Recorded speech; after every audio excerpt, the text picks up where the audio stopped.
الحمد لله رب العالمين نحمده ونستعينه ونستغفره ونعوذ بالله من شرور أنفسنا ومن سيئات أعمالنا من يهده الله فلا مضل له ومن يضلل فلا هادي له أشهد أن لا إله إلا الله وحده لا شريك له وأشهد أن محمدًا عبده ورسوله اللهم صل على محمد وعلى آل محمد كما صليت على إبراهيم وعلى آل إبراهيم إنك حميد مجيد اللهم بارك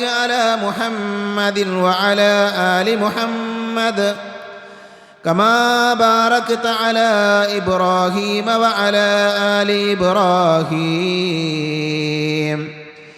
إنك حميد مجيد أما بعد فإن خير الحديث كتاب الله وخير الهدي هدي محمد صلى الله عليه وسلم وشر الأمور محدثاتها وكل محدثة بدعة وكل بدعة ضلالة وكل ضلالة في النار أعوذ بالله من الشيطان الرجيم يا أيها الذين آمنوا اتقوا الله حق تقاته ولا تموتن إلا وأنتم مسلمون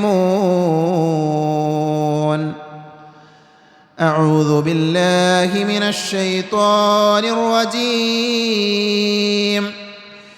يريد الله أن يخفف عنكم وخلق الإنسان ضعيفا പരിശുദ്ധമായ അല്ലാഹുവിൻ്റെ ഭവനത്തിൽ ഒരുമിച്ച് ചേർന്ന സഹോദരങ്ങളെ, സഹോദരികളെ, സർവ്വലോക രക്ഷിതാവായ അല്ലാഹുവിനെ സൂക്ഷിക്കണേ എന്ന് എന്നെയും നിങ്ങളെയും വളരെയധികം സ്നേഹത്തോടുകൂടെ ഓർമ്മപ്പെടുത്തുകയാണ്, ഉപദേശിക്കുകയാണ്. മനുഷ്യഹൃദയങ്ങളെ ഭയപ്പെടുത്തുന്ന ദുരന്ത വാർത്തകളാണ് കഴിഞ്ഞ 30-ാം തീയതി പുലർച്ചെ മുതൽ നമ്മൾ ഓരോരുത്തരും കേട്ടുകൊണ്ടിരിക്കുന്നത്. വയനാട് ജില്ലയിലെ 2 പ്രദേശങ്ങളിൽ സംഭവിച്ച വലിയ ദുരന്തത്തെ അറിഞ്ഞവരും മനസ്സിലാക്കിയവരുമാണ് നമ്മളെല്ലാവരും. ചാനലുകൾ നൽകുന്ന വിവരപ്രകാരം ഇന്ന് മരണപ്പെട്ട ആളുകളുടെ സംഖ്യ എന്ന് പറയുന്നത് 314 314 ആളുകൾ മരണപ്പെട്ടു എന്ന് ഔദ്യോഗികമായി ഉറപ്പുവരുത്തിയിരിക്കുന്നു. ഇനിയും ആ പ്രദേശത്തുള്ള 200-ലധികം ആളുകൾ അവരെ കാണാനില്ല, അങ്ങനെയാണ് രേഖകളിലുള്ളത്. എത്ര ആളുകളെ കാണാനില്ല എന്ന് കൃത്യമായി പറയാനോ വിശദീകരിക്കാനോ ഇപ്പോൾ സാധ്യമല്ലാത്ത സന്ദർഭമാണ് എല്ലാവരുടെയും മുൻപിലുള്ളത് എന്ന് നമുക്കറിയാം. മരണപ്പെട്ടവരും കാണാനില്ലാത്തവരുമായ ആളുകൾക്ക് പുറമെ പരിക്ക് പറ്റിയ ധാരാളം മനുഷ്യരുണ്ട്. അവർ പ്രതിസന്ധികളിലാണ്, അവർ രോഗികളായി മാറിയിരിക്കുകയാണ്. ഒരൊറ്റ രാത്രി കൊണ്ട് അവർ സമ്പാദിച്ചതെല്ലാം നഷ്ടപ്പെട്ടു പോകുന്ന, അവരെല്ലാവരും ഒന്നുമില്ലാത്ത ആളുകളായിത്തീരുന്ന വേദനാജനകമായ ഒരവസ്ഥയെക്കുറിച്ച് ആലോചിച്ചു നോക്കൂ. തങ്ങളുടെ ജീവിതത്തിൻ്റെ മുഴുവൻ സമ്പാദ്യങ്ങളും വളരെ നൈമിഷികമായ സമയം കൊണ്ടാണ് ആ ആളുകൾക്ക് നഷ്ടപ്പെട്ടിട്ടുള്ളത്. നമ്മളിപ്പോൾ കാഴ്ചക്കാരാണ്. നമ്മൾ ഈ വാർത്തകൾ കാണുന്ന, അല്ലെങ്കിൽ ആ വാർത്തകൾ കേട്ടുകൊണ്ടിരിക്കുന്ന കേവലം ശ്രോതാക്കൾ മാത്രമാണ് നമ്മൾ. അതിൻ്റെ വേദനയും അവർക്ക് സംഭവിച്ച ദുരന്തത്തിൻ്റെ വ്യാപ്തിയും ഒരുപക്ഷെ നമുക്കാർക്കും ഇപ്പോൾ മനസ്സിലാക്കാൻ സാധിച്ചു കൊള്ളണമെന്നില്ല. സഹോദരങ്ങളെ, നമുക്കൊരു കടമയുണ്ട്. നിങ്ങൾ ആലോചിച്ച് നോക്കൂ, ഒരൊറ്റ രാത്രി കൊണ്ട് എല്ലാം നഷ്ടപ്പെട്ടു പോയ ആ മനുഷ്യർക്ക് വേണ്ടി, അവിടെ പരിക്ക് പറ്റി കിടക്കുന്ന ആളുകൾക്ക് വേണ്ടി, ആ പ്രദേശത്തുള്ള മറ്റുള്ള മനുഷ്യർക്ക് വേണ്ടി പ്രാർത്ഥിക്കുക എന്നുള്ളത് നമ്മുടെ എല്ലാവരുടെയും ബാധ്യതയാണ്. നാളത്തെ പ്രഭാതം ഒരുപക്ഷെ നമ്മുടെ മരണവാർത്തയാകാം.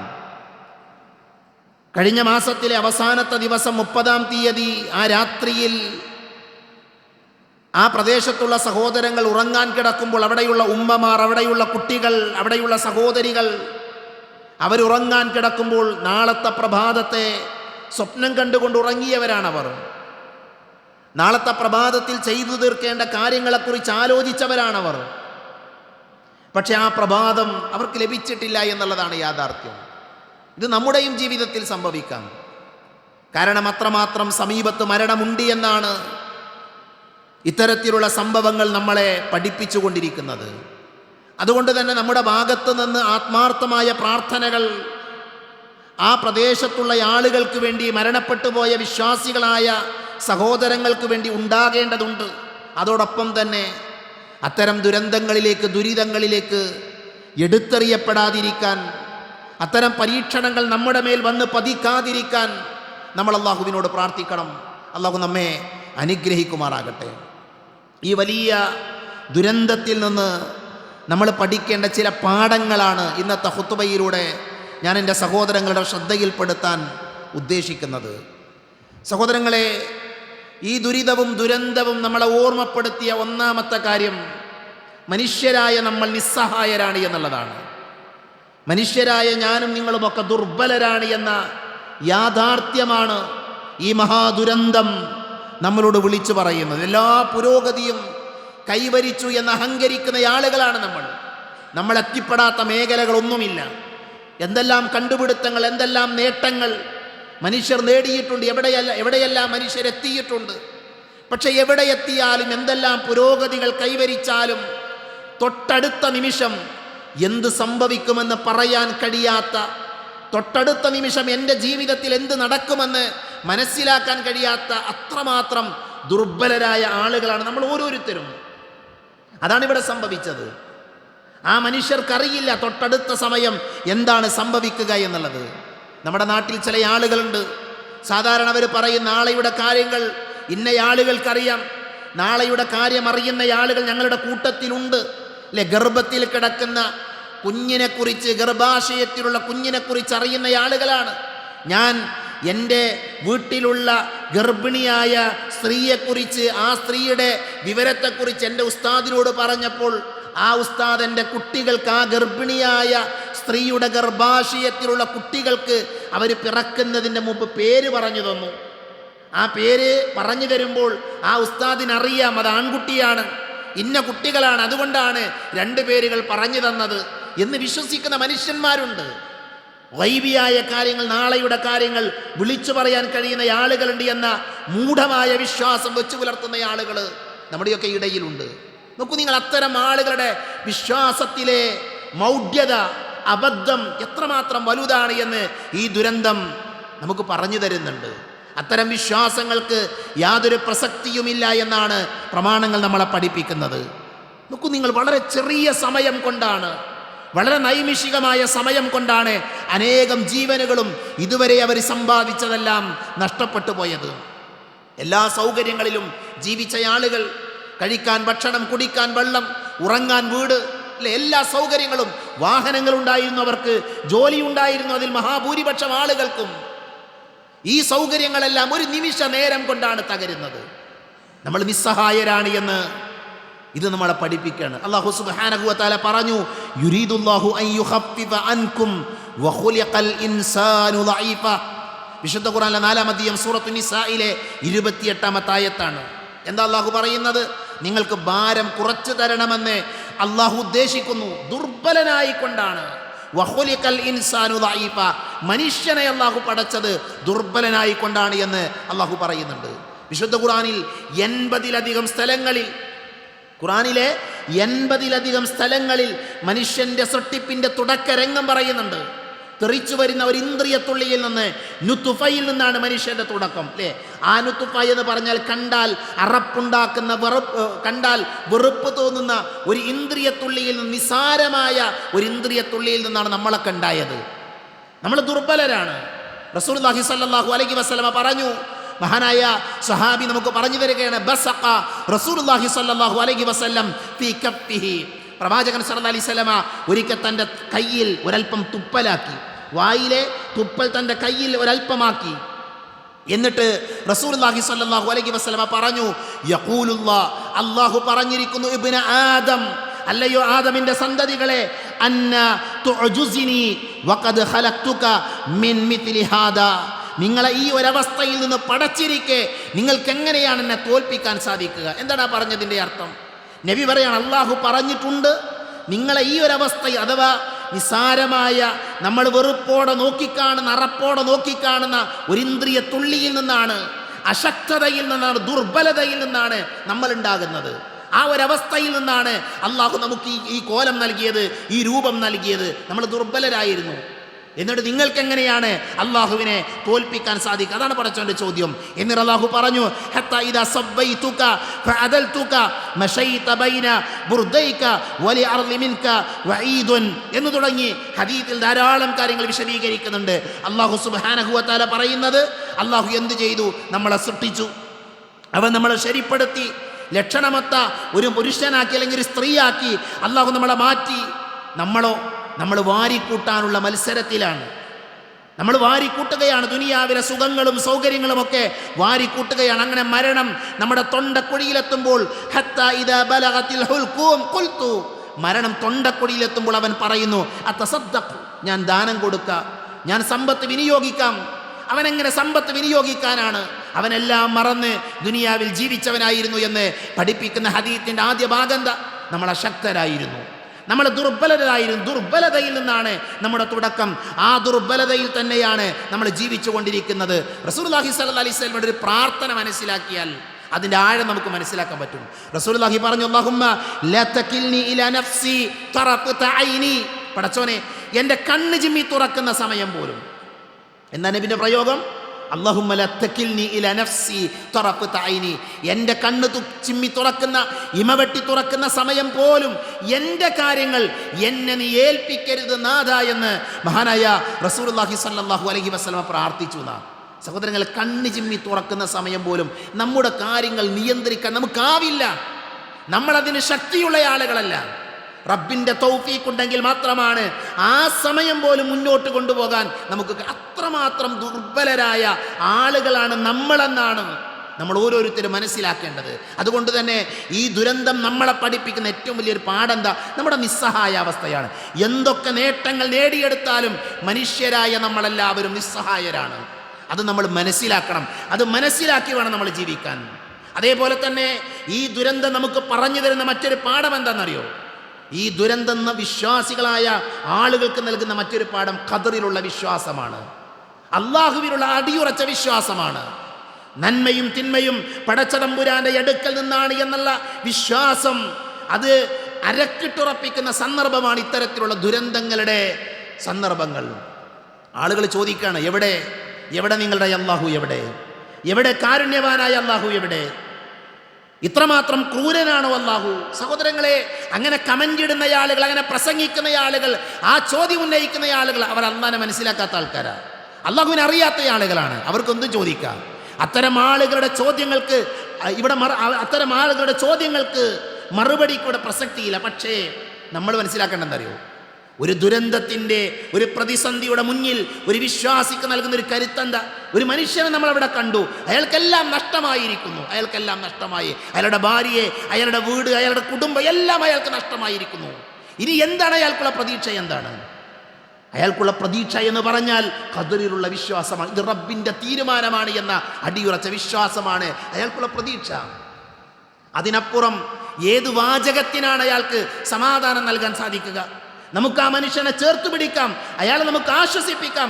പക്ഷെ അയാൾക്ക് നൽകുന്ന ഏറ്റവും വലിയ സമാധാനം എന്തറിയോ? ഇതെൻ്റെ റബ്ബിൻ്റെ തീരുമാനമാണ് എന്നുള്ള ഖദറിലുള്ള വിശ്വാസമാണ്. കാരണം എന്താ?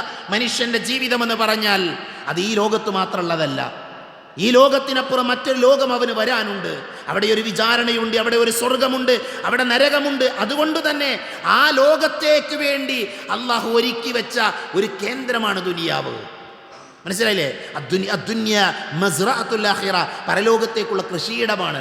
പരലോക വിശ്വാസമുള്ള, അള്ളാഹുവാണ് എല്ലാം തീരുമാനിക്കുന്നത് എന്ന വിശ്വാസമുള്ള ഒരു മനുഷ്യനെ സംബന്ധിച്ചിടത്തോളം ആ മനുഷ്യന് പ്രയാസങ്ങൾ ഉണ്ടാവില്ല, വേദന ഉണ്ടാവില്ല എന്നല്ല, സങ്കടം ഉണ്ടാവില്ല എന്നല്ല, അതവന് നൽകുന്ന സമാധാനം ചെറുതല്ല. അതുകൊണ്ട് തന്നെ ഈ ദുരന്ത മുഖത്ത് നിന്ന് നമ്മൾ പഠിക്കേണ്ട പാഠാണ് ഖദറിലുള്ള വിശ്വാസം. അത് റസൂലുള്ളാഹി സ്വല്ലല്ലാഹു അലൈഹി വസല്ലമ നമ്മളെ പഠിപ്പിച്ചു. എല്ലാ നിസ്കാരത്തിൻ്റെ ശേഷം നമ്മൾ പറയുന്ന വാചകം എന്താ? അല്ലാഹുമ്മ ലാ മാനിഅ ലിമാ അഅതൈത വലാ മുഅതിയ ലിമാ മനഅത. പടച്ചോനെ, നീ നൽകാൻ വിധിച്ചത് ഒരാൾക്കും തടയാൻ പറ്റില്ല, നീ തടയാൻ വിചാരിച്ചത് ഒരാൾക്കും നൽകാനും സാധിക്കില്ല. പടച്ചോൻ വിചാരിച്ചതേ നടക്കുള്ളൂ, അള്ളാഹു വിചാരിച്ചത് മാത്രമാണ് നടക്കുക. ഈ ചിന്തയും ഈ ദുരന്തത്തിൻ്റെ മുന്നിൽ നമ്മൾ ഓരോരുത്തരും ഓർക്കേണ്ടതുണ്ട്. മൂന്നാമത്തെ കാര്യം, മരണം നമ്മുടെ കൂടെ ഉണ്ട് എന്നുള്ളതാണ്.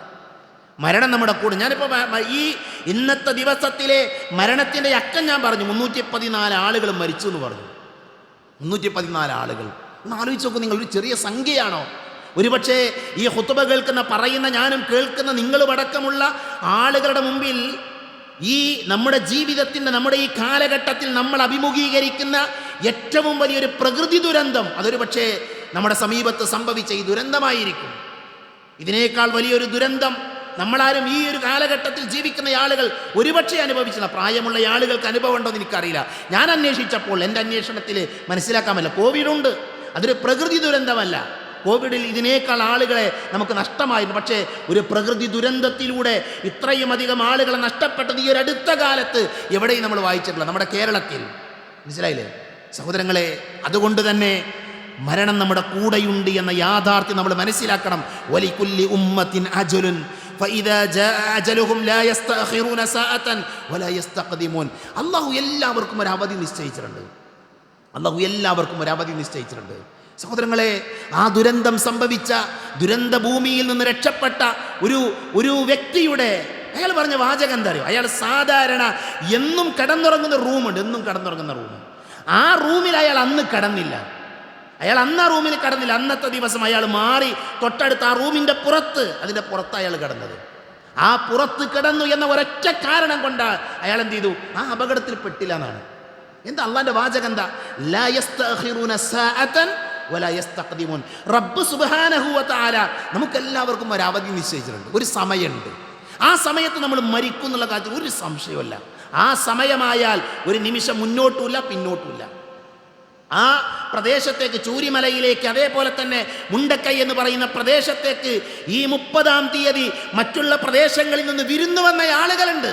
വിരുന്നു വന്ന ആളുകൾ, അവരുടെ ബന്ധുക്കളുടെ വീട്ടിലേക്ക് വിരുന്നു വന്ന ആളുകൾ, റബ്ബ് സുബ്ഹാനഹു വ തആല അവരുടെ മരണം നിശ്ചയിച്ചത് ആ പ്രദേശത്ത് വെച്ചാണ്. റബ്ബ് അവിടെ എത്തിക്കും, അള്ളാഹു എത്തിക്കും. മനസ്സിലായില്ലേ? അതുകൊണ്ട് തന്നെ മരണമെന്ന് പറയുന്ന യാഥാർത്ഥ്യത്തെ നമ്മൾ ഓരോരുത്തരും മനസ്സിലാക്കണം. നമ്മുടെ ജീവിതത്തിൽ ഇതേപോലെയുള്ളൊരു മരണം കടന്നു വരാനുണ്ട് എന്ന തിരിച്ചറിവ് നമുക്കുണ്ടാകണം. അതുകൊണ്ട് ആ മരണത്തെക്കുറിച്ച് ആലോചിക്കാൻ ഇത്തരത്തിലുള്ള ദുരന്തങ്ങൾ നമ്മളെ സഹായിക്കേണ്ടതുണ്ട്. അതേപോലെ തന്നെ ആ മരണത്തിനപ്പുറമുള്ള ലോകത്തേക്ക് വേണ്ടി ഒരുങ്ങാൻ നമ്മൾ തയ്യാറാകണം. മരണത്തിനപ്പുറമുള്ള ലോകത്തേക്ക് വേണ്ടി ഒരുങ്ങാൻ തയ്യാറാകണം. റസൂലുള്ളാഹി സ്വല്ലല്ലാഹി അലൈഹി വസല്ലം ഖുർആനിലൂടെ പഠിപ്പിച്ച വാചകം എന്താ? യാ അയ്യുഹല്ലദീന ആമനു തഖുല്ലാഹ്, നിങ്ങൾ അല്ലാഹുവിനെ സൂക്ഷിക്കണം. വൽതൻദുർ നഫ്സുൻ മാ ഖദ്ദമത് ലിഗദിൻ, നാളേക്ക് വേണ്ടി എന്താണ് ചെയ്തു വെച്ചത് എന്ന് ഓരോരുത്തരും നോക്കട്ടെ. ഞാൻ നോക്കണം, ഞാൻ എന്താ ഉണ്ടാക്കിയത്, ഞാൻ എന്താ ഒരുക്കി വെച്ചത്. നിങ്ങൾ ചിന്തിക്കണം, എന്താണ് നമ്മൾ ഓരോരുത്തരും ഒരുക്കി വെച്ചത് എന്ന് ഗൗരവമായി ആലോചിക്കുക. മരണത്തെക്കുറിച്ച് ചിന്തിക്കുക, നാളേക്ക് വേണ്ടി എന്ത് ഒരുക്കി വെച്ചു എന്ന് ആലോചിക്കുക. ദുനിയാവ് നിസ്സാരമാണ് എന്ന് മനസ്സിലാക്കുക. എന്താ ഈ ദുനിയാവ് എന്ന് പറഞ്ഞാൽ? എന്താ ഈ ദുനിയാവ് എന്ന് പറഞ്ഞാൽ? ഇന്നലെ രാത്രി ആ ദുരിതം സംഭവിച്ച പ്രദേശത്തിൻ്റെ സമീപ പ്രദേശങ്ങളിലൂടെ ഞാൻ സഞ്ചരിച്ചിട്ടുണ്ട്. അവിടെയുള്ള മനുഷ്യന്മാരെ കണ്ടിട്ടുണ്ട്, വേദനിക്കുന്ന ധാരാളം ആളുകളെ കണ്ടിട്ടുണ്ട്. ദുരിതമനുഭവിക്കുന്ന ഒരുപാട് മനുഷ്യന്മാരെ കണ്ടിട്ടുണ്ട്. സഹോദരങ്ങളെ, നമ്മുടെ ജീവിതത്തിൻ്റെ നിസ്സാരത നമുക്ക് ബോധ്യപ്പെടും അത്തരം കാഴ്ചകൾ കാണുമ്പോൾ. മനസ്സിലായോ? അത്തരം രംഗങ്ങൾ കാണുമ്പോൾ നിങ്ങൾ ആലോചിച്ച് നോക്കൂ. ഒരു മനുഷ്യൻ്റെ ശരീരം, ആ ശരീരഭാഗത്തിൻ്റെ തല ഒലിച്ചു വരികയാണ്. അതേപോലെ തന്നെ കൈകൾ മാത്രം ഒലിച്ചു വരിക. എവിടേക്കാ വരുന്നതെന്നറിയോ? ഈ ദുരിതം നടന്ന ഈ പ്രദേശത്തിൽ നിന്ന് ഏകദേശം 30 കിലോമീറ്ററുകൾ ഇപ്പുറമുള്ള എൻ്റെ ഗ്രാമത്തിലേക്കാണ്, എൻ്റെ നാട്ടിലേക്കാണ്, എൻ്റെ നാടിൻ്റെ സമീപത്തുകൂടെ ഒഴുകുന്ന നദിയിലൂടെയാണ് പച്ചയായ മനുഷ്യരുടെ മൃദുശരീരത്തിൻ്റെ ഭാഗങ്ങൾ ഒഴുകി വരുന്നത്. മനസ്സിലായോ? നിലമ്പൂരിലെ ഗവൺമെൻറ് ഹോസ്പിറ്റലിൻ്റെ മുമ്പിൽ കഴിഞ്ഞ 2 ദിവസങ്ങളിലും പോയി നിന്നിട്ടുണ്ട് ഞാൻ. ആ ഹോസ്പിറ്റലിൻ്റെ കവാടത്തിൻ്റെ തൊട്ടു മുമ്പിൽ കുറേ സമയം വെറുതെ നോക്കി നിൽക്കാൻ പോയിട്ടുണ്ട്. എന്തിനാ അറിയോ? നമുക്കൊരു ഓർമ്മ ഉണ്ടാകും. അവിടെ ഓരോ മിനിറ്റുകളിലും ഓരോ മണിക്കൂറുകളിലും അതിവേഗത്തിൽ ഓടി വരുന്ന ആംബുലൻസുകളിൽ മനുഷ്യൻ്റെ ശരീരം പൂർണ്ണമായിട്ടില്ല. മനുഷ്യൻ്റെ ശരീരമല്ല പൂർണ്ണമായിട്ട്, മറിച്ച് എന്താ ഉള്ളതെന്നറിയോ? ഒന്നെങ്കിൽ ഒരു കൈ ഉണ്ടാകും, തടിച്ചു വീർത്തൊരു കൈ ഉണ്ടാകും, അല്ലെങ്കിൽ ഒരു കാലിൻ്റെ കഷ്ടമുണ്ടാകും, അല്ലെങ്കിൽ ഇതിൻ്റെ ഈ ഉടലിൻ്റെ മുകൾ ഭാഗം ഉണ്ടാകും, വേറെ ഉണ്ടാകില്ല. ആ കഷ്ണങ്ങളുമായി ആംബുലൻസുകൾ ഓടി വരികയാണ്. എന്നിട്ട് അവിടെ നിന്ന് നമ്മുടെ സഹോദരങ്ങൾ ആ മൃദുശരീരങ്ങളെ കഴുകി വൃത്തിയാക്കി പോസ്റ്റ്മോർട്ടം നടത്തി തിരിച്ച് ആ പ്രദേശത്തേക്ക് മേപ്പാടിയിലേക്ക് തിരിച്ചയക്കുക. അവിടെയുള്ള കുടുംബങ്ങൾക്ക് തിരിച്ചറിയാൻ വേണ്ടി കൊണ്ടുപോയ മൃതദേഹങ്ങളിൽ പലതും തിരിച്ചറിയാൻ പറ്റിയിട്ടില്ല. മനസ്സിലായോ? ഈ ദുരന്ത വാർത്ത അറിഞ്ഞ ഉടനെ ഞാൻ എൻ്റെ അനിയനെ വിളിച്ചു. എൻ്റെ അനിയൻ്റെ നാട്ടിലാണ്. അവിടെ നടക്കുന്ന വാർത്ത കേട്ട് ഞാൻ വിളിച്ചു.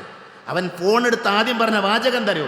അവൻ്റെ മുന്നിൽ അവൻ കാണുന്നത് 10 വയസ്സ് പ്രായമുള്ള ഒരു കുഞ്ഞിൻ്റെ മൃതദേഹമാണ്, ഒരു മയ്യത്താണ്. ആ മയ്യത്തവൻ കണ്ടുകൊണ്ടിരിക്കുമ്പോഴാണ് എൻ്റെ കോളവന് ചെല്ലുന്നത്. അതുകൊണ്ട് തന്നെ അവൻ ഉറക്കെ വിളിച്ചു പറയുന്നത് ഞാൻ കേൾക്കുന്നത്. മറ്റുള്ള ആളുകളോട് ഇവിടെ ഒരു ബോഡി ഉണ്ട്, ഇവിടെ ഒരു കുട്ടിൻ്റെ ബോഡി ഉണ്ട് എന്ന് വിളിച്ചു പറയുന്ന ശബ്ദം. നോക്കൂ നിങ്ങൾ, എത്രയോ ദൂരെ നടന്ന ഒരു ദുരന്തം. ആ ദുരന്തം കാണാൻ, ആ ദുരന്തം അനുഭവിക്കാൻ റബ്ബ് തെരഞ്ഞെടുത്തത് വേറൊരു നാട്ടുകാരെയാണ്. ആ നാട്ടിലുള്ള ആളുകളല്ല എന്നല്ല. നമുക്കുള്ളൊരു പാഠം എന്താ അറിയോ? നമ്മൾ മരിച്ച സഹോദരങ്ങളെ, ആരാ നമ്മളെ മയ്യത്തെടുക്കാന്ന് പോലും നമുക്ക് ആർക്കും പറയാൻ പറ്റൂല. മനസ്സിലായി? നമ്മുടെ മയ്യത്ത് ആരാണ് എടുക്കാന്ന് നമുക്ക് ആർക്കും പറയാം. എന്നിട്ട് നമ്മൾ പിണങ്ങി നടക്കുന്നത്, എന്നിട്ട് നമ്മൾ ദേഷ്യം കാണിച്ച് നടക്കുന്നത്, സ്വന്തം അയൽവാസിയോട് മിണ്ടാതെ, സ്വന്തം മാതാപിതാക്കളോട് മിണ്ടാതെ, ഭാര്യയെ പരിഗണിക്കാതെ, മക്കളെ ശ്രദ്ധിക്കാതെ, മാതാപിതാക്കളെ ശ്രദ്ധിക്കാതെ ജീവിക്കുന്ന മനുഷ്യന്മാരൊക്കെ ആലോചിക്കണം സഹോദരങ്ങളെ.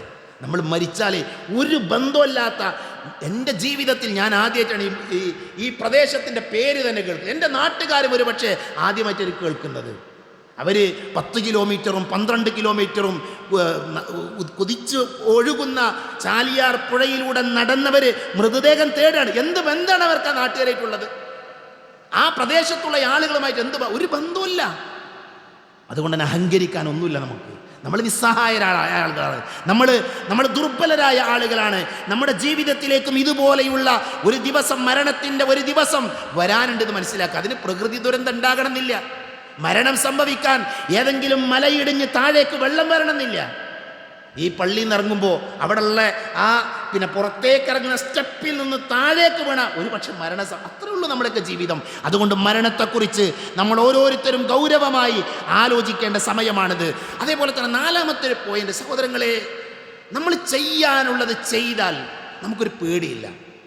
ഞാൻ ഈ ഖുത്ബക്ക് റഫർ ചെയ്യുമ്പോൾ ആലോചിച്ചൊരു കാര്യം, ഇത്തരം ദുരന്തങ്ങളും ദുരിതങ്ങളൊക്കെ വരുമ്പോൾ നമ്മൾ അള്ളാഹിനെക്കുറിച്ച് നല്ലോണം ഓർക്കും, നമ്മൾ അള്ളാഹിനെക്കുറിച്ച് ചിന്തിക്കും സഹോദരങ്ങളെ. എന്നാൽ ഏത് സമയത്തും സമാധാനത്തോടെ ജീവിക്കാനുള്ള ഒരു വഴി എന്താ അറിയോ? നമ്മൾ ചെയ്യാനുള്ള കാര്യങ്ങൾ ചെയ്തു തീർത്താൽ പിന്നെ എന്ത് പേടി നമുക്കുള്ളത്? പിന്നെ എന്തിനാ നമ്മൾ ബേജാറാകുന്നത്? ഇന്നത്തെ ദിവസം ഞാൻ ക്ലിയർ ആണ് എങ്കിൽ, ഞാൻ ചെയ്യേണ്ടതെല്ലാം ചെയ്തിട്ടുണ്ട് എങ്കിൽ, എൻ്റെ വിശ്വാസം എന്താ? എനിക്ക് അപ്പുറത്തൊരു ലോകമുണ്ട്, പരലോകമുണ്ട്. ഞാൻ മരിക്കുമെന്നുള്ള കാര്യത്തിൽ ഒരു സംശയവുമില്ല. അതുകൊണ്ട് തന്നെ എപ്പോൾ മരിച്ചാലും എങ്ങനെ മരിച്ചാലും എനിക്ക് ചെയ്യാനുള്ള കാര്യങ്ങളെല്ലാം ഞാൻ ചെയ്തിട്ടുണ്ട് എങ്കിൽ പിന്നെ എന്തിനാ ടെൻഷൻ? അതുകൊണ്ട് നമ്മളെന്താ ചെയ്യേണ്ടത് അറിയോ?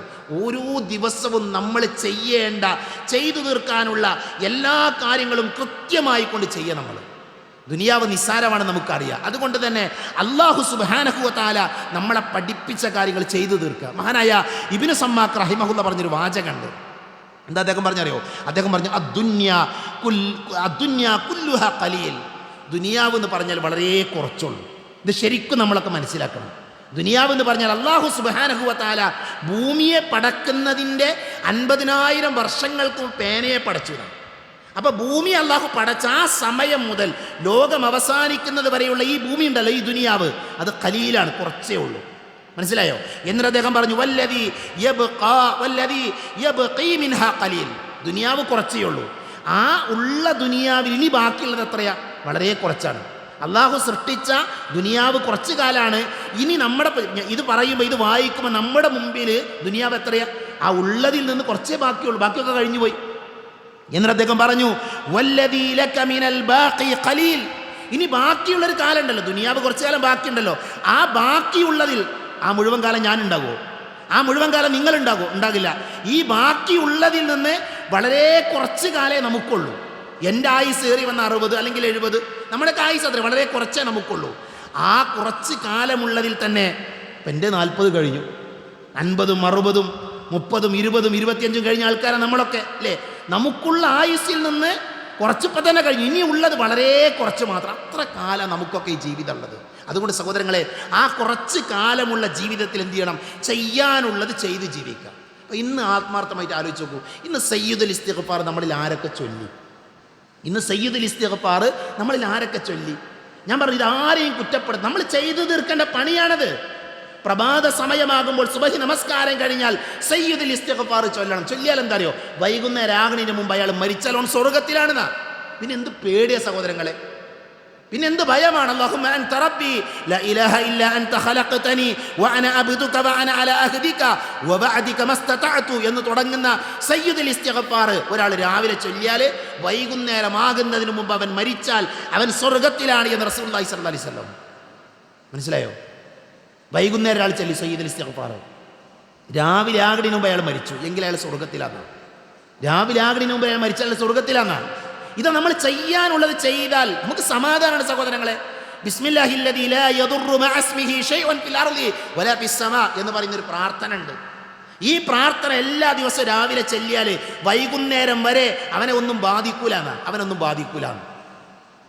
അത് ചൊല്ലിയൊരു സമാധാനമല്ലേ നമുക്ക്? അത് ചൊല്ലുന്ന ഒരാളെ സംബന്ധിച്ചിടത്തോളം അവന് എന്തെങ്കിലും ബാധിച്ചാൽ തന്നെ അത് അള്ളാന്റെ ഖദറാണ്, അത് റബ്ബിന്റെ നിശ്ചയമാണ്. പക്ഷെ അവൻ ചെയ്യാനുള്ളത് അവൻ ചെയ്തു. മനസ്സിലായി? അപ്പം നമ്മൾ ചെയ്യാനുള്ള കാര്യങ്ങൾ എന്ത് ചെയ്യണം? നമ്മൾ ഓരോരുത്തരും ഇപ്പോൾ എല്ലാ നമസ്കാരത്തിൻ്റെ ശേഷം ആയത്തുൽ കുർസി പാരായണം ചെയ്യണം. ആയത്തുൽ കുർസി അറിയാത്ത ആരാ ഈ കൂട്ടത്തിലുള്ളത്? എല്ലാവർക്കും ആയത്തുൽ കുർസി അറിയാം, കാണാതെ അറിയാം. സഹോദരങ്ങൾ, എന്നാൽ നിസ്കാരത്തിൻ്റെ ശേഷം നമ്മൾ ചെല്ലലുണ്ടോ? നബി പറഞ്ഞെന്താ? ആയത്തുൽ കുർസി എല്ലാ നമസ്കാരത്തിൻ്റെ ശേഷവും ചെല്ലിയാൽ അവൻ സ്വർഗത്തിൽ കടക്കണമെങ്കിൽ പിന്നെ ഒരു കാര്യം കൂടി ചെയ്താൽ മതിയെന്നാ. എന്താ ഒരു കാര്യം? ഓൻ മരിച്ചാൽ മതിയെന്നാ. ഓൻ മരിച്ചാൽ ഓൻ സ്വർഗത്തിലാണെന്ന്. എൻ്റെ വാചകമല്ല, നമ്മുടെ റസൂലുള്ളാഹി സ്വല്ലല്ലാഹു അലൈഹി വസല്ലം, നമ്മുടെ മുത്ത് നബി നമ്മളെ പഠിപ്പിച്ച വാചകാണത്. അവൻ മരിച്ചാൽ അവൻ സ്വർഗത്തിലാണ് എന്ന് റസൂലുള്ളാഹി സ്വല്ലല്ലാഹു അലൈഹി വസല്ലം. രാത്രി എങ്ങനെ നമ്മൾ ഉറങ്ങാൻ കിടക്കൽ?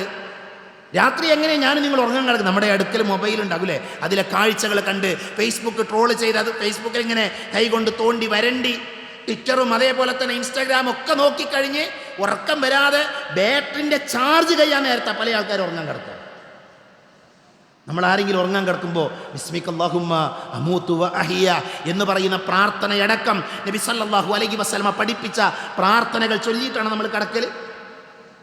സൂറത്തുൽ ഫലഖ് നമുക്കറിയില്ല, ഖുൽ അഊദു ബിറബ്ബിൽ ഫലഖ് മിൻ ശർരി മാ ഖലഖ്.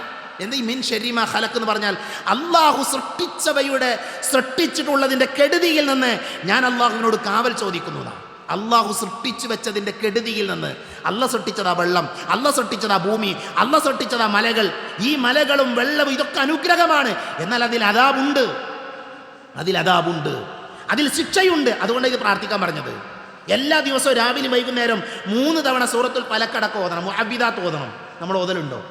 നമ്മൾ ഓതിയാൽ അതൊരു സമാധാനം, അതൊരു വിഖായത്താണ്, അതൊരു സംരക്ഷണമാണ്. അതുകൊണ്ട് തന്നെ ചെയ്യാനുള്ള കാര്യങ്ങൾ കൃത്യമായി നമ്മൾ ഓരോരുത്തരും ചെയ്യുന്നുണ്ട് എന്ന് ആത്മാർത്ഥമായി നമ്മൾ ഉറപ്പുവരുത്തുക. അതാണ് പിന്നെ 5-ാമതായി എൻ്റെ സഹോദരങ്ങളെ ഓർമ്മപ്പെടുത്തണം. എങ്കിൽ നമ്മുടെ ജീവിതം സന്തോഷകരാകും. എപ്പോൾ മരിച്ചാലും കുഴപ്പമുണ്ടാകില്ല. അതുകൊണ്ട് തന്നെ ദുരന്തങ്ങളുടെ മുന്നിൽ നിന്ന് പകച്ചു നിൽക്കാതെ അതിൽ നിന്ന് പാഠം ഉൾക്കൊള്ളാനും നമ്മുടെ ജീവിതത്തെ ശുദ്ധീകരിക്കാനും നമ്മൾ ശ്രമിക്കുക. അല്ലാഹു അതിനുള്ള തൗഫീഖ് നൽകി നമ്മെ അനുഗ്രഹിക്കുമാറാകട്ടെ.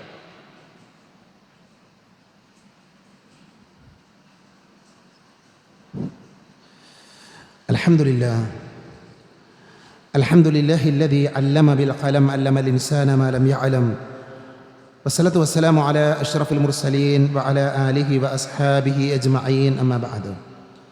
ഒരിക്കൽ കൂടെ അള്ളാഹുവിനെ സൂക്ഷിക്കണേ എന്ന് ഓർമ്മപ്പെടുത്തുകയാണ്. ഒരു മഹാദുരന്തം നടന്ന പശ്ചാത്തലത്തിൽ ആ ദുരന്ത ബാധിത മേഖലയിലുള്ള ആളുകളോട് നമുക്കുള്ള ഏറ്റവും പ്രധാനപ്പെട്ട ഒരു കടമയാണ്, ബാധ്യതയാണ് അവരെ സഹായിക്കുക എന്നുള്ളത്. ഒന്നുമില്ലാതെയായ ആളുകളാണവർ. എല്ലാം ഉണ്ടായിരുന്നു അവർക്ക്. ആ ദുരന്തം എല്ലാം കവർന്നെടുത്തിരിക്കുന്നു. ഇന്നവർ വസ്ത്രമില്ലാത്തവരാണ്, ഭക്ഷണമില്ലാത്തവരാണ്, പാർപ്പിടമില്ലാത്തവരാണ്. ദുനിയാവിൽ നമ്മൾ അനുഭവിക്കുന്ന പല സുഖങ്ങളും സൗകര്യങ്ങളും ഇതൊക്കെ അവർക്കുണ്ടായിരുന്നു. പക്ഷെ ഇതൊന്നും അവർക്കില്ല.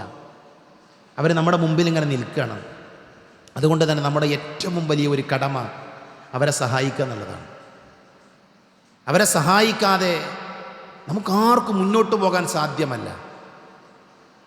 ഖുദ്സിയായ ഒരു ഹദീത്തിൽ മഹാനായ റസൂലുള്ളാഹി സ്വല്ലല്ലാഹു അലൈഹി വസല്ലമ പഠിപ്പിക്കുന്ന സുദീർഘമായൊരു ഹദീത്തിൽ നബി പറയുന്നുണ്ട്, അള്ളാഹു പറയുമെന്നാണ്, യബ്ന ആദം, അല്ലയോ ആദമിൻ്റെ മക്കളെ, മരിൽതു ഫലം തഅദുനി, അല്ല പറയുന്ന ഞാൻ രോഗിയായി, എന്നിട്ട് നിങ്ങളാരും എന്നെ സന്ദർശിച്ചില്ലല്ലോ. അപ്പോൾ അടിമ അള്ളാഹുവിനോട് ചോദിക്കുകയാണ്, യാ റബ്ബ്, അള്ളാഹുവേ, കൈഫ അഊദുക വഅൻത റബ്ബുൽ ആലമീൻ, ഞങ്ങൾ എങ്ങനെയാണ് നിന്നെ സന്ദർശിക്കുക? നീ റബ്ബുൽ ആലമീൻ അല്ലേ, റബ്ബുൽ ആലമീനായ നിന്നെ ഞങ്ങൾ എങ്ങനെ സന്ദർശിക്കും? അപ്പോൾ അള്ളാഹു സുബ്ഹാനഹു വ തആല പറയുന്നതാണ്, ഇന്ന പ്രദേശത്ത് ഇന്ന ഒരാൾ രോഗിയായിരുന്നില്ലേ, അവിടെ നീ സന്ദർശനം നടത്തിയിരുന്നുവെങ്കിൽ നിനക്ക് എന്നെ കാണാമായിരുന്നു. ഇന്നയൊരാൾ വിശക്കുന്നവനായിട്ടുണ്ടായിരുന്നില്ലേ, അവന് ഭക്ഷണം കൊടുത്തിരുന്നെങ്കിൽ നിനക്കെന്നെ കാണാമായിരുന്നു. വസ്ത്രമില്ലാത്തൊരു മനുഷ്യനെ നീ കണ്ടിട്ടില്ലായിരുന്നോ, അവന് വസ്ത്രം കൊടുത്തിരുന്നെങ്കിൽ അവിടെ നിനക്കെന്നെ കാണാമായിരുന്നു എന്ന് അല്ലാഹു സുബ്ഹാനഹു വ തആല പറയുന്നതായി നബി സല്ലല്ലാഹു അലൈഹി വസല്ലമ നമ്മളെ പഠിപ്പിച്ചിട്ടുണ്ട്. അതുകൊണ്ട് സഹോദരങ്ങളെ, ഒന്ന് മുണ്ട് മുറുക്കി എടുത്തിട്ടാണെങ്കിൽ നമ്മൾ കുറച്ച് പ്രയാസപ്പെട്ടാലും എന്തു വേണം, നമ്മൾ ആ ദുരന്ത ബാധിത മേഖലയിലെ ആരെയെങ്കിലും ഒന്ന് സഹായിക്കാൻ നമ്മൾ തയ്യാറാകണം. അത് നമ്മുടെ എല്ലാവരുടെയും നിർബന്ധമായ ബാധ്യതയാണ്. ഞാൻ പറഞ്ഞല്ലോ, കഴിഞ്ഞ ദിവസം ഞാനും എൻ്റെ സുഹൃത്തുക്കളും ആ പ്രദേശത്തിലൂടെ യാത്ര ചെയ്തു. നൂറുകണക്കിന് മനുഷ്യന്മാർ അവർക്ക് ചെയ്യാൻ പറ്റുന്ന സഹായങ്ങളുമായി അങ്ങോട്ട് യാത്ര ചെയ്തുകൊണ്ടിരിക്കുകയാണ്, അങ്ങോട്ട് പോയിക്കൊണ്ടിരിക്കുകയാണ്. എല്ലാവരും ഈ സമയത്ത് അവിടേക്ക് പോകണോ വേണ്ടേ എന്നുള്ളത് വേറെ ചർച്ച ചെയ്യേണ്ട ഒരു വിഷയമാണ്. അത് മറ്റൊരു മേഖലയാണ്. ഞാൻ ആ ഒരു തലമല്ല ഞാൻ പറയുന്നത്. വലിയ വാഹനങ്ങളിൽ ഭക്ഷണവും അതേപോലെ തന്നെ മറ്റുള്ള അവശ്യ വസ്തുക്കളുമായി അവർ യാത്ര ചെയ്തുകൊണ്ടിരിക്കുകയാണ്. സഹോദരങ്ങളെ, വയനാടിൻ്റെ മലമുകളിലേക്ക് കയറുന്ന ഏതെങ്കിലും ഒരു ലോറിയിൽ, ഏതെങ്കിലും ഒരു വാഹനത്തിൽ നമ്മൾ കൊടുത്തതുണ്ട് എന്ന് ഉറപ്പുവരുത്താൻ നമുക്ക് പറ്റണം. മനസ്സിലായി? ഞാൻ ആ വാചകം ഒന്നും കൂടി ആവർത്തിക്കാം. വയനാടിൻ്റെ കുന്നിൻ്റെ മുകളിലേക്ക് കയറിപ്പോകുന്ന ഏതെങ്കിലും ഒരു ലോറിയിൽ, ഏതെങ്കിലും ഒരു വാഹനത്തിൽ ആ നാട്ടിലുള്ള ആളുകളെ സഹായിക്കാൻ വേണ്ടി ആളുകൾ ചെയ്തുകൊണ്ടിരിക്കുന്ന ആ സഹായ ഹസ്തങ്ങളിൽ ഞാൻ കൊടുത്തതുണ്ട് എന്ന് ഉറപ്പുവരുത്താൻ നമുക്ക് ഓരോരുത്തർക്കും പറ്റണം. ഇതാരെയും ബോധ്യപ്പെടുത്താനല്ല. അവിടെയുള്ള ഏതെങ്കിലും ഒരു വിദ്യാർത്ഥി, ബാപ്പയെ നഷ്ടപ്പെട്ട, ഉമ്മയെ നഷ്ടപ്പെട്ട, എല്ലാവരും നഷ്ടപ്പെട്ട ഏതെങ്കിലും ഒരു വിദ്യാർത്ഥി നാളെ കലാലയത്തിലേക്ക് പോകുമ്പോൾ അവൻ എഴുതാനുള്ളൊരു പെൻസിലാണ് നമുക്ക് കൊടുക്കാൻ പറ്റുന്നതെങ്കിൽ അത് നമ്മൾ കൊടുക്കണം. അതിനെ നമുക്ക് കഴിയുള്ളെങ്കിൽ അത് നമുക്ക് കൊടുക്കണം. നമ്മൾ വിചാരിച്ചാൽ അതൊന്നുമല്ല. നമ്മൾ വിചാരിച്ചാൽ അതിനേക്കാൾ നമുക്കൊക്കെ ചെയ്യാൻ പറ്റും. അതുകൊണ്ട് തന്നെ നമുക്ക് ഓരോരുത്തർക്കും അറിയാം നമുക്ക് എന്താ ചെയ്യാൻ പറ്റും. നമ്മൾ കുറച്ച് പ്രയാസപ്പെട്ടാലും, നമ്മൾ കുറച്ച് കഷ്ടപ്പെട്ടാലും ആ സഹോദരങ്ങളെ സഹായിക്കാൻ നമ്മൾ തയ്യാറാവുക എന്നുള്ളത് നമ്മുടെ ഓരോരുത്തരുടെയും ബാധ്യതയാണ് എന്ന് കൂടുതൽ ഹദീത്തുകളുടെ ചരിത്രത്തിൻ്റെ പിൻബലമില്ലാതെ തന്നെ എല്ലാവർക്കും മനസ്സിലാക്കാൻ സാധിക്കും. അതുകൊണ്ട് തന്നെ ആ ബാധ്യത നിർവഹിക്കുന്ന ആളുകളായിട്ട് നമ്മൾ മാറണം. അത് നമ്മൾ മറക്കാൻ പാടില്ല. ഇന്ന് നമ്മുടെ പള്ളിയിൽ നമ്മളൊരു ഗൂഗിൾ പേയുടെ ഇതൊട്ടിച്ചു വെച്ചിട്ടുണ്ട്. നമ്മൾ ഇന്ന് പള്ളിയിലെടുക്കുന്ന കളക്ഷൻ ആ നാട്ടിലുള്ള ആളുകൾക്ക് വേണ്ടിയുള്ളതാണ്. ഇന്ന് കൊണ്ടുവന്ന ആളുകൾ എന്ത് ചെയ്യുക, നിങ്ങൾക്ക് അതിൽ കൊടുക്കുക. കൊണ്ടുവരാത്ത ആളുകൾ, ഞാൻ പറഞ്ഞല്ലോ, ഇവിടെ നമ്മളെ തന്നെ ഏൽപ്പിക്കണം എന്നില്ല. ആ നാട്ടിലുള്ള ആളുകൾക്ക് കൃത്യമായി എത്തുമെന്ന് ഉറപ്പുള്ള ഒരു സ്രോതസ്സിൽ എന്ത് ചെയ്യണം, നമ്മുടെ ഒരു വിഹിതം ഉണ്ടാകണം. നമ്മൾ കൊടുക്കുന്നയാൾ, നമ്മളെ പോക്കറ്റിന് വേദന തോന്നുന്ന, നമുക്ക് തന്നെ ഒരു പ്രയാസം തോന്നുന്ന ഒരു സംഖ്യ കൊടുക്കാൻ നമ്മൾ തയ്യാറാകണം. മനസ്സിലായോ? അങ്ങനെ കൊടുക്കുന്ന ആളുകളായിട്ട് നമ്മൾ മാറി. ഒരു സഹോദരിയുടെ ഒരു മെസ്സേജ് ഉണ്ട് കഴിഞ്ഞ ദിവസം എൻ്റെ ഫോണിലേക്ക് വന്നൊരു മെസ്സേജ്. എന്താ മെസ്സേജ് എന്നറിയോ? അവിടെ ഉമ്മ നഷ്ടപ്പെട്ടു പോയ, ബാപ്പ നഷ്ടപ്പെട്ടു പോയ കുട്ടികളുണ്ടല്ലോ, അതിലൊരു കുട്ടീനെ എനിക്ക് വാങ്ങിത്തരുമോ, ഞാൻ ആ കുട്ടീനെ നോക്കിക്കോളാം. നോക്കൂ നിങ്ങൾ, ആ സഹോദരിയുടെ ചിന്ത നോക്കൂ നിങ്ങൾ. വാർത്തകൾ കാണുമ്പോൾ അവരാലോചിക്കുന്നത് അവരുടെ കുട്ടികളെ കുറിച്ചാണ്. അവരുടെ കുട്ടികളെ പോലെയുള്ള ഒരു കുട്ടിയാണല്ലോ ആ കുട്ടിയെ ഏറ്റെടുക്കണം എന്നാണ് അല്ലേ? ഇന്ന് കേരളക്കരയിൽ വൈറലായ, കേരളക്കരയിലെ സോഷ്യൽ മീഡിയ ഉപയോഗിക്കുന്ന മുഴുവൻ ആളുകളും ശ്രദ്ധിച്ച വാർത്ത എന്താ? ഒരു കുടുംബനാഥന്റെ മെസ്സേജ് ഉണ്ട്. മുലപ്പാൽ കൊടുക്കാൻ പ്രയാസപ്പെടുന്ന കുട്ടികളുണ്ട് എങ്കിൽ എൻ്റെ ഭാര്യ അതിന് റെഡിയാണ്. ആ കുഞ്ഞുങ്ങൾക്ക് മുലപ്പാൽ കൊടുക്കാൻ എൻ്റെ ഭാര്യ റെഡിയാണ്. ഞങ്ങൾക്കൊരു ചെറിയ കുട്ടിയുണ്ട്, അതുകൊണ്ട് ഞങ്ങളതിന് തയ്യാറാണ്. നോക്കൂ നിങ്ങൾ ആളുകളുടെ ചിന്ത, ആളുകൾ ആലോചിക്കുന്നത് നോക്കുന്നു. എങ്ങനെ ആളുകളെ സഹായിക്കാൻ പറ്റും? എന്താണോ ഓരോ ആളുകൾക്കും ചെയ്യാൻ പറ്റുക അത് ചെയ്യാൻ തയ്യാറാകുക. കഴിഞ്ഞ യാത്രയിൽ ഞാൻ കണ്ടു, ഈ എടുത്തു മാറ്റാൻ പറ്റുന്ന ടോയ്ലറ്റുകളുമായി നീങ്ങുന്നൊരു വലിയ ലോറി, എവിടെയും കൊണ്ടുപോയി വെക്കാൻ പറ്റുന്ന ടോയ്ലറ്റുകൾ. അപ്പം അത് മനുഷ്യന്മാരുടെ ചിന്തയാണ്. അവിടെയുള്ള ആളുകൾക്ക് പ്രാഥമികമായ ആവശ്യങ്ങൾ നിർവഹിക്കാൻ എന്തില്ല, ഒരു വഴിയില്ല. അപ്പം അതുകൊണ്ട് എന്തു വേണം? അതിനുള്ള സംവിധാനമാണ് അയാളുടെ പക്കലുള്ളത്. അതൊരു വാഹനത്തിൽ കെട്ടി അയാൾ ആ പ്രദേശത്തിൽ കടന്നു ചെല്ലുകയാണ്. അവിടെ അതിനുള്ള സൗകര്യം ഒരുക്കി കൊടുക്കണം. ഇങ്ങനെ നമ്മൾ ആലോചിക്കുക. നാളെ നമ്മുടെ ജീവിതത്തിലേക്ക് ഈ ദുരിതം വരാം ഒരു ഉറപ്പില്ല നമുക്കാർക്കും. അതുകൊണ്ട് തന്നെ അവരെ സഹായിക്കാൻ, അവരെ ചേർത്ത് പിടിക്കാൻ നമ്മളെല്ലാവരും തയ്യാറാകണം. ഏറ്റവും അവസാനമായി പറയാനുള്ളത്, സഹോദരങ്ങളെ, ഈ മഹാദുരന്തത്തിൻ്റെ മുന്നിലും നമ്മളെ സന്തോഷിപ്പിക്കുന്ന ഒരു കാര്യമുണ്ട്, നമുക്ക് ആഹ്ലാദം നൽകുന്നൊരു കാര്യമുണ്ട്. എന്തെന്നറിയോ? ആ നാട്ടിലുള്ള ആളുകളെ ചേർത്ത് പിടിക്കുന്ന മനുഷ്യരെ നമ്മൾ കാണുകയാണ്. ആ മനുഷ്യരെ രണ്ട് കൈകൾ കൊണ്ട് ചേർത്ത് പിടിക്കുന്ന, എല്ലാം അവർക്ക് വേണ്ടി വാരിക്കോരി കൊടുക്കാൻ തയ്യാറാകുന്ന ഒരു നല്ല സമൂഹത്തെ, നല്ല മനുഷ്യരെ നമ്മുടെ കേരളത്തിൻ്റെ മണ്ണിൽ നമ്മൾ കാണാം. വേറെ എവിടെയെങ്കിലും ഇങ്ങനെ കാണുമെന്ന് എനിക്കറിയില്ല. നമ്മുടെ രാജ്യത്തിൻ്റെ തന്നെ മറ്റു പല ഏരിയകളിൽ ഇങ്ങനെയുള്ളൊരു എന്താ പറയുക, സംസ്കാര സമ്പന്നരായ, നന്മയിൽ മത്സരിച്ചോടുന്ന മനുഷ്യന്മാരെ കാണുമെന്ന് എനിക്കറിയില്ല. ഇതൊരു സന്തോഷകരമായ കാര്യമാണ്. ഇവിടെ വിവിധ മതക്കാരായ ആളുകളുണ്ട്, വിവിധ ദർശനങ്ങളിലുള്ള ആളുകളുണ്ട്. ഈ ആളുകളെല്ലാവരും ഒരുമിച്ച് നിന്നാണ് ഈ ദുരന്തത്തെ നേരിടുന്നത്. അതുകൊണ്ട് തന്നെ അത് നമ്മളെ സംബന്ധിച്ചിടത്തോളം സന്തോഷമുള്ള കാര്യമാണ്. അത് അഡ്രസ്സ് ചെയ്യാതെ പോകാൻ പാടില്ല, അത് നമ്മൾ പറയാതെ പോകാൻ പാടില്ല. ഈ സ്നേഹത്തിൻ്റെ പെയ്ത്ത് നടത്തുന്ന മനുഷ്യന്മാർക്കിടയിലും വർഗീയതയുടെ, അതേപോലെ തന്നെ വിഭാഗീയതയുടെ വിത്തുപാകാൻ ശ്രമിക്കുന്ന ആളുകളുണ്ട്. അവരെ നമ്മൾ തിരിച്ചറിയണം, അവരെ നമ്മൾ ഒറ്റപ്പെടുത്തുകയും വേണം. നമ്മൾ ഒരുമിച്ച് നിന്ന് പ്രയാസം അനുഭവിക്കുന്ന ആളുകളെ ചേർത്ത് പിടിച്ച് അവരെ ജീവിതത്തിലേക്ക് തിരിച്ചു കൊണ്ടുവരിക എന്നുള്ളത് നമ്മുടെ എല്ലാവരുടെയും കടമയാണ്. ഇവിടെയുള്ള മറ്റു മനുഷ്യരെക്കാൾ, മറ്റു മതവിശ്വാസികളെക്കാൾ നമുക്കതിന് കൂടുതൽ ബാധ്യതയുണ്ട്. കാരണം നമ്മൾ വിശ്വാസികളാണ്, നമ്മൾ മുസ്ലിങ്ങളാണ്, നമ്മൾ നന്മയിൽ മുന്നേറേണ്ട ആളുകളാണ്. അല്ലാഹു സുബ്ഹാനഹു വ തആല അത് നമ്മോട് ആവശ്യപ്പെടുന്നുണ്ട്. അത്തരം ആളുകളുടെ കൂട്ടത്തിൽ ഉൾപ്പെടാൻ വേണ്ടി നമ്മൾ പരിശ്രമിക്കുക. ഇന്ന് കഴിയുന്ന ആളുകൾ ഏറ്റവും നല്ല രീതിയിൽ ആ പ്രദേശത്തേക്കുള്ള സഹായങ്ങൾ കൊടുക്കാൻ വേണ്ടി തയ്യാറാവുക. അല്ലാഹു സുബ്ഹാനഹു വ തആല നന്മയിൽ മുന്നേറുന്ന നല്ല വിശ്വാസികളുടെ കൂട്ടത്തിൽ എന്നെയും നിങ്ങളെയും ഉൾപ്പെടുത്തി അനുഗ്രഹിക്കുമാറാകട്ടെ. ദുരന്തമനുഭവിക്കുന്ന നമ്മുടെ സഹോദരങ്ങൾ അല്ലാഹുവിന്റെ പ്രയാസങ്ങൾ തീർത്തു കൊടുക്കുമാറാകട്ടെ. മരണപ്പെട്ടു പോയ വിശ്വാസികൾക്ക് അല്ലാഹു പുറത്തു കൊടുക്കുമാറാകട്ടെ. ആശുപത്രികളിൽ വെന്റിലേറ്ററിൽ കഴിയുന്ന സഹോദരങ്ങളുടെ അല്ലാഹു അവർക്ക് എത്രയും പെട്ടെന്ന് ജീവിതത്തിലേക്ക് തിരിച്ചു വരാനുള്ള തൗഫീക്ക് നൽകുമാറാകട്ടെ. ഭാര്യയെ നഷ്ടപ്പെട്ട, അതേപോലെ തന്നെ ഭർത്താവിനെ നഷ്ടപ്പെട്ട, മാതാപിതാക്കളെ നഷ്ടപ്പെട്ട വേദന അനുഭവിക്കുന്ന ഒരുപാട് ആളുകൾ നമ്മുടെ ചുറ്റുപാടിൽ, നമ്മുടെ കൺമുന്നിൽ നിൽക്കുന്ന കാഴ്ചയാണ് നമ്മൾ കാണുന്നത്. അല്ലാഹു അവർക്കെല്ലാവർക്കും സമാധാനം നൽകി അനുഗ്രഹിക്കുമാറാകട്ടെ. اللهم اغفر للمؤمنين والمؤمنات والمسلمين والمسلمات الأحياء منهم والأموات. اللهم أجرنا من النار، اللهم أجرنا من النار، اللهم أجرنا من النار. ربنا آتنا في الدنيا حسنة وفي الآخرة حسنة وقنا عذاب النار. آمين آمين برحمتك يا أرحم الراحمين. وآخر دعوانا أن الحمد لله رب العالمين.